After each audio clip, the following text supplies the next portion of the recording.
the old Yuppie Who was Acres. protesting in Old Town? Quite a few members of the African American community, and I think what's intriguing is how I seem to remember we're going to hear a lot of discussions about how we need for community policing. We need better technology in terms of No, cameras no. on. May I go on record on that one? Sure, go ahead. No. Okay. Again, that makes the hair on the back of my neck stand up because this is one of those situations that people love to take advantage of to create new invasive laws. Because they say, look at these tragedies. Well, we could prevent these if all police officers were required to wear body cams. Well, there's a lot of things outside of cost and logistics that I have a problem with on this. And mostly, I don't like the idea of being filmed all the time and being put into a database of facial recognition software just for walking in front of a police officer.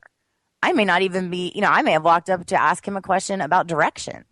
Yeah, I am not at all interested in them all wearing body cams. I'm fine with, the dash cams. They've been there or whatever. I was going to say they've really become kind of ubiquitous and standard almost in Yes. most police departments. So there are a lot of people who argue, well, if you have that, why would it be that much more of an imposition upon privacy or? Well, first of all, I don't know if you have a right expectation of a right to privacy walking down the street.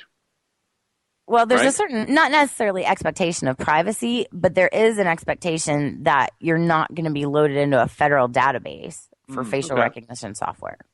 Okay. And legitimately, we're already there probably because of Facebook, but it just brings out that libertarian streak in me too much. Yeah. And it's not that I don't respect the police because I do, but I think it also will put additional burdens on local police and people who are going to need to actually fund all of this if the feds require it. And I don't like an overreaching government. I like it small, tiny, and, out of my face. So the idea of the body cams just sounds like more cost. Cost means more taxes and more people being irritated over whatever unintended consequences come along with these body cams. Well, okay, I guess one of the questions back during the first round of Ferguson protests during the summer, there was a pretty intense national debate about the militarization of police. And I remember asking whether the culture of the police forces of this country and kind of the psychology of the men and women within them had changed somewhere in the past 15, 20, 30 years. In that you grow up you thinking the cops are men and women you can trust, that they are good men and women, that if you ever get lost, you're told to go to a police officer. Right. And then as you age and you watch the news, you see examples of policemen who are not what we would want to see, and whether it's out and out corruption or just bad habits. But isn't that true in every profession? Well, the case. I mean, of that's the situation with the police being different, obviously, because they are the people who enforce the laws. And when they become above it, that is a problem. But I don't think that one bad cop makes an entirely bad police force. No, now, where you start to get into trouble is when people start talking about covering up for bad cops, but really, good cops rarely do that. And you'll find these people, I think the fact that they don't do that is what makes them good cops. Right. That's the distinction right there. Yeah, No, and I guess, but you know what I mean? I think it's unfair to say that all cops are bad or even all cops are good. I think that you're going to have in any profession where you have people both. I don't think anyone is making either of those arguments. I think the question is how commonplace are the bad cops? And it may very well be that we are seeing three what people say isolated incidents. Right. The problem is because we have these two. You have the one in Staten Island. There was the example of the guy who shot the 12-year-old with a toy gun. Well, that's and again, I see that as a completely separate issue of the other two. Because one of the things is that the media is looking for stories right now to continue whatever narrative it is they are trying to pull out of this, which I still can't figure out. They pick bad martyrs, but if they wanted to pick one that was good, the kid in Ohio, I think that's a worthwhile story to look into. Oh yeah, particularly since the officer had a record of not being able to contain his, excitement or what have you. Yeah, the understanding is that he lost his previous job because of emotional instability, which Correct. is not a phrase you ever want associated with a Right. law enforcement officer. But that Um, situation we're talking about a totally innocent kid, a 12-year-old with a toy gun that this man shot dead. Now that is something that I don't care who you are, you should be able to see that that's a problem. well, wait a second. How different is that from the gentleman up in Staten Island who was committing what most people would contend is a relatively minor crime of selling individual cigarettes outside of their original packaging, Oh, and who, I think that you absolutely have to look at the tax as part of the problem with the situation in Staten Island. There's so many problems with that situation that it's hard to really begin. But what I will say is I don't think it had anything to do with the fact that the guy was black.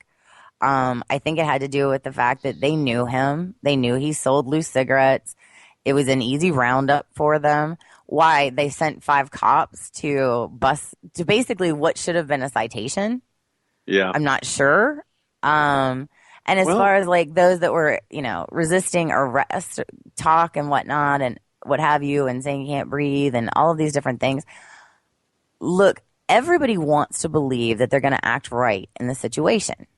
But when you like feel as though you are being unduly prosecuted and you've got 5 cops standing around you because you just sold some loose cigarettes, you might be a little agitated. It is the cops' responsibility to maintain control of that situation and not harm anyone. And so I think, and I believe that the death falls solely on the responsibility of the officer who performed the now infamous chokehold. But I also feel like what the problem was, that was an issue. I think everybody thought that they would get some type of indictment out of that grand jury. The ham sandwiches all over the world were happy and want that grand jury now. yeah, And not getting that indictment, I think it was a huge letdown. But I think there's a lot of things that led to not getting that indictment too. I was going to say I think letdown doesn't even doesn't do the term justice because it's not just it's a sense of outrage and while everyone can say, oh, this is an isolated case, that's an isolated case. One of the reasons I think people in our world, the conservative blogosphere and folks on Twitter, are responding to the Staten Island case so differently is that it's on video. This is, in the other cases, it is he said versus she said. In this one, we can see what happened. And from what we can see in this video, which admittedly may not be the complete story, but it'd be very curious to see what those contrary pieces of evidence or that contrary argument that persuaded that grand jury to not take action. And and of course, the fact that they had a secret grand jury and all that. The point being that we who are outside the African American community, based upon these pattern of events, cannot say to them, oh, you're being paranoid. Oh, you're being silly. There is no basis to your concern that you are treated in an unjust manner by law enforcement officers too often. And, I think, that's a bit of a reckoning. And that's to bring us full circle in our conversation. This is happening nearly 25 years after the Rodney King verdict. And we had all this talk of, oh, we're going to go with more community-based policing and reach out to the communities and all that stuff. And here we are nearly a quarter of a century later. And it doesn't appear that this issue has really been mitigated much in American life. Well, it's interesting because I think it has been mitigated a lot unfortunately, in American life. Now, what happens on the streets with the police and the people that they deal with every single day, I couldn't do their job. I don't want their job. I think there's a couple things that I definitely think have changed over the years. One, for sure, is Ice-T, because he actually, was well known for singing Cop Killer, and everyone went crazy. And now he, of course, plays a cop on TV on Law and Order SUV or SVU or whatever that weird show is called. So yes. That's a big change. A lot of people don't know he was ex-military. There's a big story behind him. But that's changed. I think the fact that we have a black president changes some things. There's a lot of changes that we have made in America. And unfortunately, what we're seeing right now does not seem to reflect it. I was going to say, I think, the presence of the first African American president has not actually changed nearly as much as a lot of people expected. But we ourselves are going to change. We're going to change topics and head into the lighter, cheerier topics that our program is famous for right after this.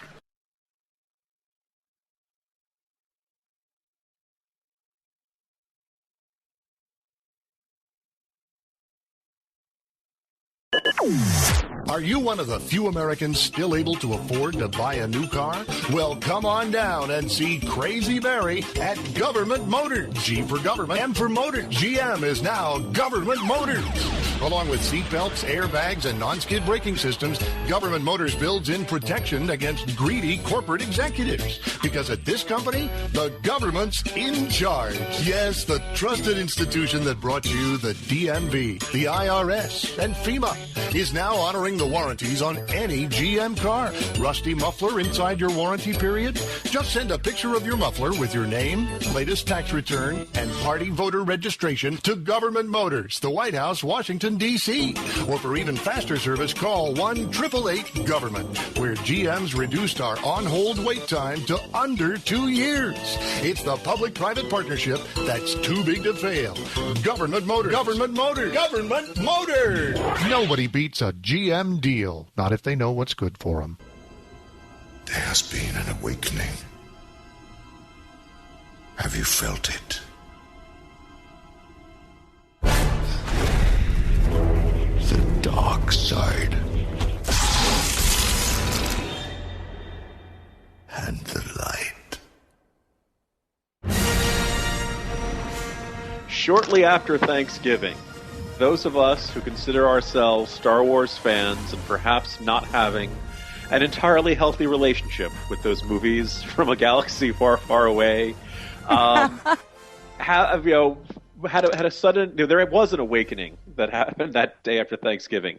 We awakened to find that we really had been waiting for a good Star Wars movie since 1983, and this trailer for the 7th Star Wars movie, directed by J.J. Abrams of Alias and the Mission Impossible movies and the Star Trek reboot, it's a teaser trailer. It doesn't show a lot. It shows you 5 or 6 snippets of a couple of seconds of footage for each little glimpse of an image. But how long? How many times did you rewind the trailer? I probably only watched it like 3 or 4 times. But here's the thing: this is the lowest bar to clear. Can you create a couple images that really create intrigue and look cool and make you want to watch it? And I think it did. I mean, look, I'm excited. And here's the thing. Well, you're the target audience, so that's why I'm asking. I am. Here's the thing, because I think there were a lot of people. Look, the prequels are a point of they're kind of the Israeli-Palestinian conflict. Yes, they're a point of contention. That's fair to say, because I mean, while I am not a sci-fi person per se, I've seen the first 3. I think I haven't seen any of the new ones, and I never fully grasped all of it. But it's really interesting to me that seems to be a generational thing, because the older people like, obviously, the originals, and then some of the newer generation like the newer characters that were brought in. Yeah, I as someone who some of the criticism of the prequels you were hesitating as someone who used to picture Princess Leia in that gold bikini. See, here's the thing: this actually even predates any sexual awakening.